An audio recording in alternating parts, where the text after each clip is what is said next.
vampire facials to fish pedicures, examples of weird beauty treatments some celebs swear by. But are they the real deal? And more importantly, are they safe? Dr. Shilpi is here to give us the pros and the cons. So welcome. Thanks for being here. Thanks for having me. Okay, well, now, you know, everybody hears about these celebrity treatments and they want to run out to get them right away, but you say not so fast. Yeah, you know, and it's so hard because we get a new beauty treatment about celebrities from them, endorsing them every week, every day sometimes, and they all look so good that you're like, wow, I should really do that.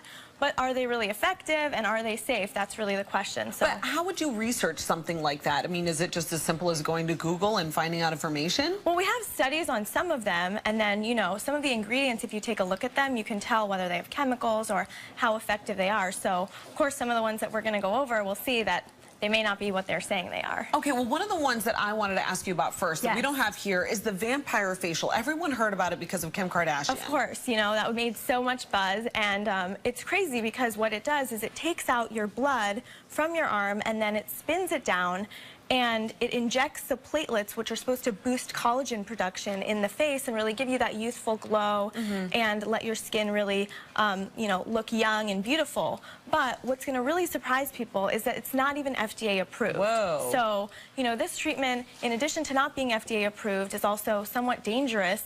It's very invasive because it takes out blood from your arm. Right, and then when Kim Kardashian did it on her show, it was terrifying. Yeah, you know, as a doctor, that one scares me too. So I would definitely not recommend that. You know, it takes needles and you have to inject it into your face. It's pretty extensive. Doesn't sound fun. Yeah, okay, I would steer clear of that one. This one. You know, there's one pedicure that seems to be all the rage, and Jessica Simpson was a huge fan of this one. The fish pedicure, you know, this got a lot of buzz as well. And what this does is it promises to take the little fish and then eat the dead skin off of your feet, leaving them really soft and beautiful.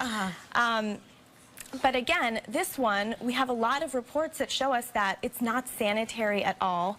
And the fish, it's very hard to clean it from customer to customer, so the basins were very dirty, and people were ending up with infections and things like fungus on their feet, so definitely steer clear of the fish pedicure. Oh, definitely. There's a fungus among us. No, thank you. All right, well, now let's move on. I think that you brought some examples here, right? Yes. So instead of the fish pedicure, you know, we all love getting fish pedicures, but instead of getting the fish one, what's better is actually, you know, when you go to get a pedicure here in the city, always try to take your own tools. That's going to keep you from getting any infections. You know that they were only used on you.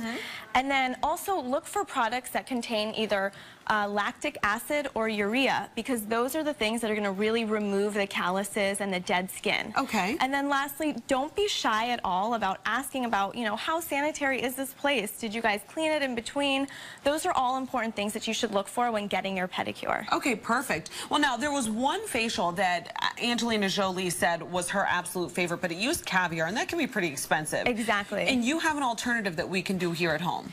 Right. Caviar, I would love to get it, but no kidding. you know, I'd like to eat that's it. A little, even though it could be safe, it's kind of dangerous for the pocket. So definitely an alternative would be something that I recommend, something like the papaya honey milk mask, which papaya is so great because it's such a good superfruit and it has enzymes in it, it has vitamin A. Honey always makes the skin so soft and smooth, and then milk, definitely also vitamin A and D, so it's going to make your skin very smooth and calm it. And so you mix it all together and you can just apply it right on the hand. And I will just apply it here. Yeah, absolutely. But it doesn't, it actually feels very smooth. And this, you just put it all over your face? You can put it all over your face, leave it on for about 10 minutes, and then rinse it off with a warm cloth. And this is stuff that everybody has in their fridge or in their pantry, so like, why not? Well, actually fridge, because it's all fresh. Right, and then that's the other thing. You know you're not putting any chemicals on your face, and it's very smooth, and you'll see your hand probably is going to feel a lot smoother and hydrated. It does feel good. Huh, look at that. Right. Okay, now let's move on to a different scrub that you say is actually very, very good. And this is a favorite of Halle Berry's. Yes,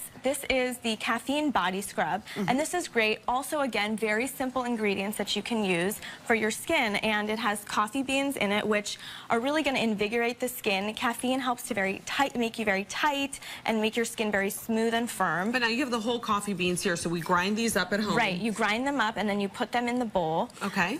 Brown sugar, great exfoliator for the skin after such a harsh winter. You know, we need that exfoliation. And then coconut oil, so much talk about this. really locks in the moisture into the skin. Coconut oil is having its moment. Can we talk about it? So many really people are talking, you add it to your smoothies. You can use it for beauty treatments. You can use it all over your body. You can put it into the ends of your hair to give it that extra moisture, maybe before you go to work out. Coconut oil, I'm all over it. Let me try this one then. Okay, so this is just a mixture of the coffee beans, right, and then the brown sugar, and the coconut oil. Oh my gosh, already I can feel it's an exfoliant. Right, and it's going to really get rid of that dead skin. But does it get rid of cellulite? That's what I would like to know. Well, the good thing is the caffeine in this is going to help you to firm up your body and really tone it, so you get that smooth, tight look. It smells really, really good. Okay, now let's move on. Finally, you say that there's a wine soak that we should look into because of the resveratrol. Is that what's good? Well, the antioxidants, a lot of celebrities love pouring this into the bath and just laying there and soaking and really feeling. And wine. Exactly. That's a waste of wine. I would be. I totally agree. The thing that we know is that you're much better off getting the antioxidants from actually just drinking the wine. Oh, good, perfect. Then I'm going to be okay. In your skin. Yes, exactly. And one other thing that you could do is you can add things like grapeseed oil to the bath, which is really going to add moisture to your skin. Okay. And then Epsom salts. We know a lot of athletes and people here are always on their feet in the city, so really it's going to help you relax and let your muscles breathe, and you're really going to feel the same effects of relaxation without wasting your wine. Well, this is an alternative to Terry Hatcher because Terry Hatcher posted some photos of herself having this wine bath, and I think that's where everybody thought that they wanted to go out and do it. So this, you would say, is just using a little bit of the grapeseed oil would be better. Right, this is a better alternative. You're not going to have to pour the wine in, your skin won't get stained, and then you still get the same effects. And you get to enjoy the bottle of wine after you take a bath. Well, those are some really great beauty trends. Thank you so much, Dr. Shilpi. Thank you. Your hand feels so smooth now. It does, it does. Shilpi Agarwal, thank you so much for joining us. Thank you.